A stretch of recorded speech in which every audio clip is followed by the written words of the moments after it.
Employees have already boarded up the area, but you can still see chunks of wood and a little bit of debris from where this pole behind me was knocked down. Luckily, no one was hurt, but employees have told me that they have quite a big mess to clean up on the inside. But here's what happened. Coming out and finding his lawn looking like this was very common. Right behind these white doors, there is still a line of voters waiting for their turn. We followed the signs that say vote no. They led us to this neighborhood. 200 Fort Hood soldiers made it back home from Iraq. They're saying luckily this fire wasn't as bad as it was earlier this morning. 20 or so firefighters were out here, and that's when the case got much bigger. In fact, council will need at least a 3/4 vote in order for the permit on the facility to be passed. Coming up at 10, we will have their final decision. Live in Waco, Danielle Skinner, News Channel 25.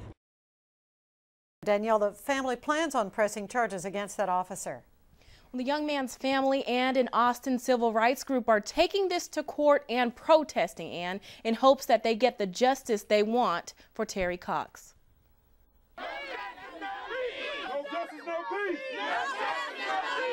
Tonight, dozens of loved ones gathered for hours for Terry Ray Cox. It is unjustifiable, and we need justice for Terry. The family is seeking answers for a shooting that took the life of one of their own.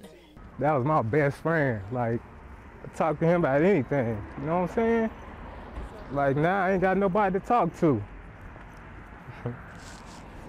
Back in December of last year, Officer Gary Smith pulled Cox over for an expired tag. Temple police say Cox drove off with Officer Smith's arm stuck in the door. Smith fired shots into his black SUV before it crashed here. Cox suffered a gunshot wound in the head and died a week later, leaving a daughter, wife, siblings, and a broken-hearted mother behind. My son, my son, my son. They said they were going to murder him.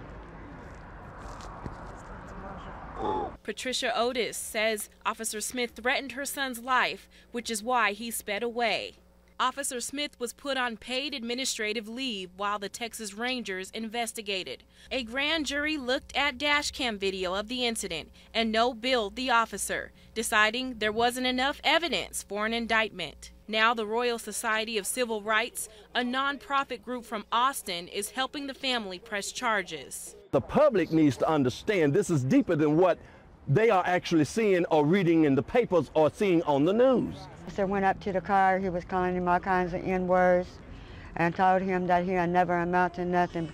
With a team of lawyers, the family wants to pursue criminal and civil charges against police. We're not going to settle for this.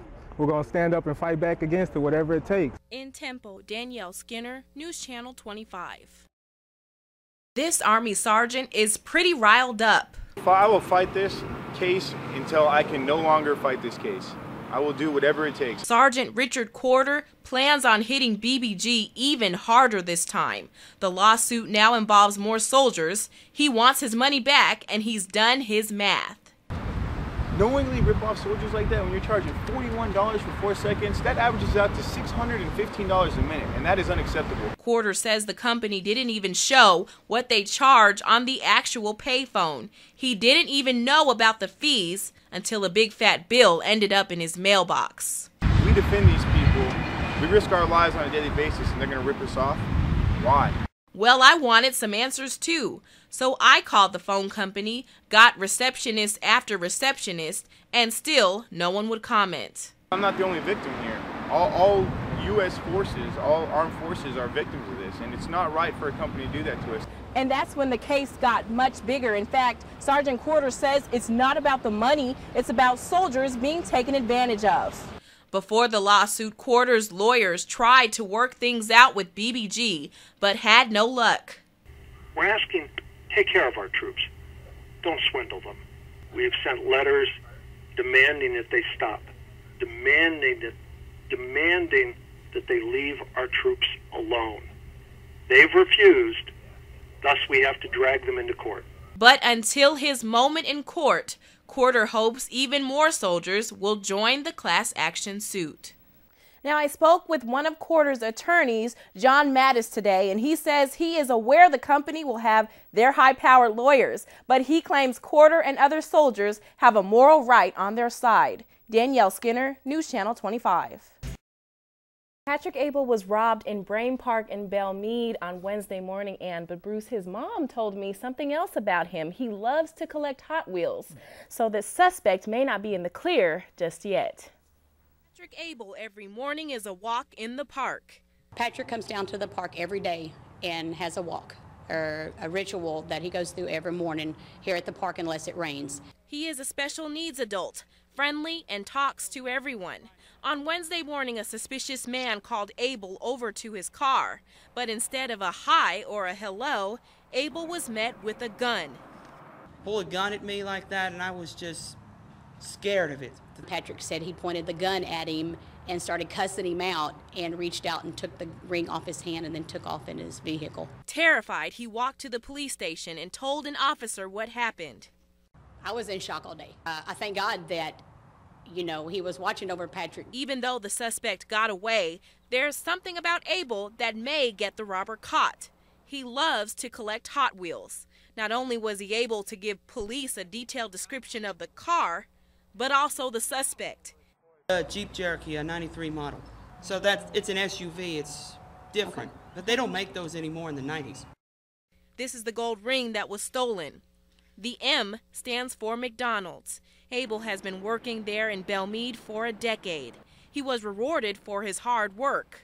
They presented me with the ring, and I was excited, and I just felt like it was just a precious gift for it. Even though the ring is gone now, Abel has faith he will get to wear it again. I'm going to get my ring back, and I'm just going to be happy that I get it back. Danielle Skinner, News Channel 25. The search is on in Fort Myers, Florida. Police say a man was shot to death in this small parking lot, and the shooter is still on the loose. It happened at the Edison Mall Friday night before 9 o'clock. Witnesses say the suspects were in a gray car and came up behind the victim and started shooting. Police say there were more than 100 shell casings at the scene. There was another man with the victim, but he was not hurt. 5 people are dead after a shooting at a home in Illinois. Last night in the small town of Elmington, 30-year-old Sarah McMean started shooting. A man and 3 children, including a baby, died in the attack. Then McMean turned the gun on herself. A neighbor described seeing McMean outside the home hovering over her baby. Then when she asked if everything was all right, McMean said yes and fired at the child. A military community is upset after a group demanded they take down holiday decorations at the base. The display at the California Air Force Base includes both Hanukkah and Christmas displays like a menorah and a nativity scene. The Military Religious Freedom Foundation wants the display to come down. They say it's government endorsing religion, but people around the base say otherwise. I agree with them. I think it should stay. I think everyone has the freedom of speech. People coming in, the war is over. People want to see good things and good cheer. Why would you move it? For what? A military judge recently ruled that the displays do not violate the Constitution and they will stay up.